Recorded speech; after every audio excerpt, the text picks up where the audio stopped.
Hukum puasa 1 Muharram.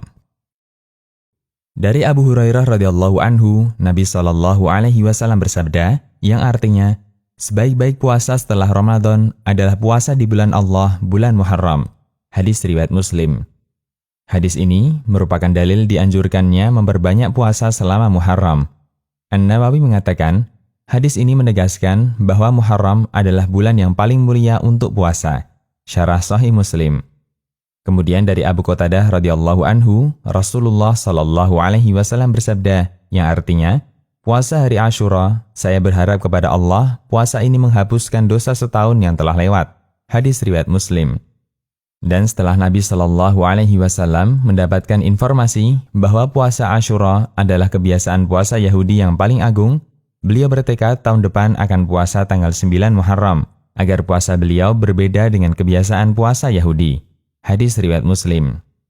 Berdasarkan keterangan di atas, kita sepakat bahwa dalam puasa Muharram, Nabi Shallallahu alaihi wasallam tidak menentukan hari khusus yang paling istimewa untuk puasa selain tanggal 9 dan 10 Muharram. Beliau hanya menganjurkan memperbanyak puasa selama Muharram. Karena itu, tidak dibenarkan seseorang menyatakan ada anjuran khusus untuk berpuasa tanggal 1 Muharram atau tanggal sekian Muharram, sementara dia tidak memiliki dalil yang mendukung pernyataannya.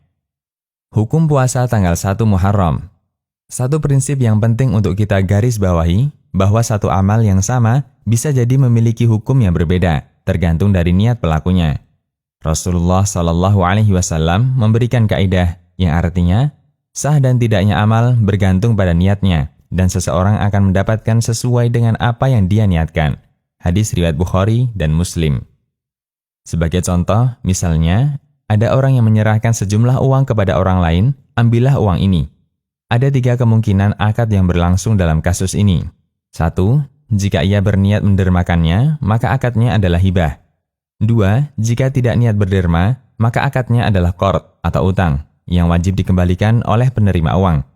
Atau 3. Akadnya wadi'ah atau titipan, yang wajib dijaga oleh penerima.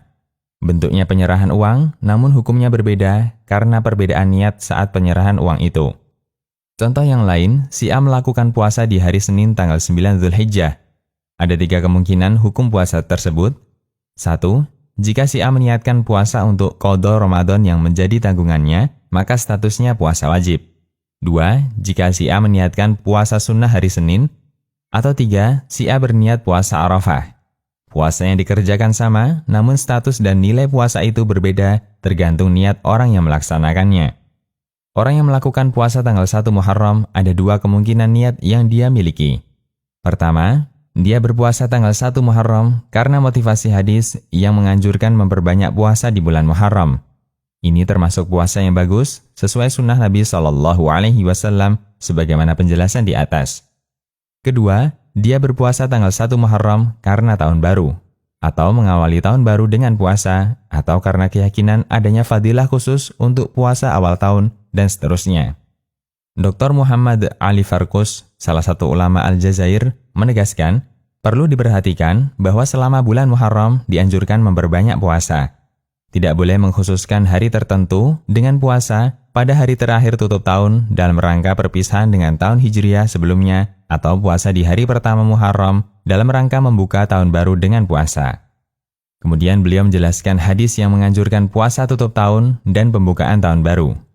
Beliau mengatakan, orang yang mengkhususkan puasa pada hari terakhir tutup tahun atau hari pertama tahun baru, mereka dengan hadis palsu. Barang siapa yang puasa pada hari terakhir Dzulhijjah dan hari pertama Muharram, berarti dia menutup tahun sebelumnya dan membuka tahun baru dengan puasa. Allah jadikan puasa ini sebagai kafarah dosanya selama 50 tahun. Hadis ini adalah dusta dan kebohongan atas nama Nabi Shallallahu alaihi wasallam.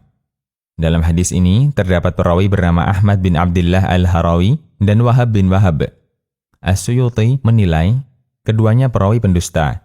Al-Lali al-Masnu'ah. Penilaian yang sama juga disampaikan Asy-Syaukani dalam Al-Fawaid al-Majmu'ah.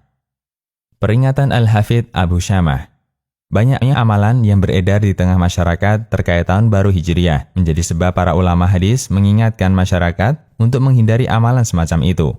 Di antaranya Al-Hafidh Abu Syamah, seorang ahli sejarah dan ahli hadis dari Damaskus. Dalam kitabnya Al-Bahis ala Inkar Al-Bida', beliau menegaskan bahwa berbagai hadis yang menyebutkan keutamaan amalan di akhir tahun atau awal tahun, semuanya hadis yang sama sekali tidak ada dalam kitab hadis, atau la aslalahu. Dan derajat ini lebih parah daripada hadis palsu. Beliau mengatakan, tidak ada riwayat apapun yang menyebutkan keutamaan malam pertama Muharram. Saya telah meneliti berbagai riwayat dalam kitab kumpulan hadis yang sahih maupun yang dhaif, atau dalam kumpulan hadis-hadis palsu, namun aku tidak menjumpai seorang pun yang menyebutkan hadis itu. Saya khawatir, wal'iyadu billah, hadis ini berasal dari pemalsu yang membuat hadis palsu terkait tahun baru. Al-Bahis ala Inkar Al-Bida' wal Hawadith. Demikian, Allahu a'lam. Konsultasi Syariah.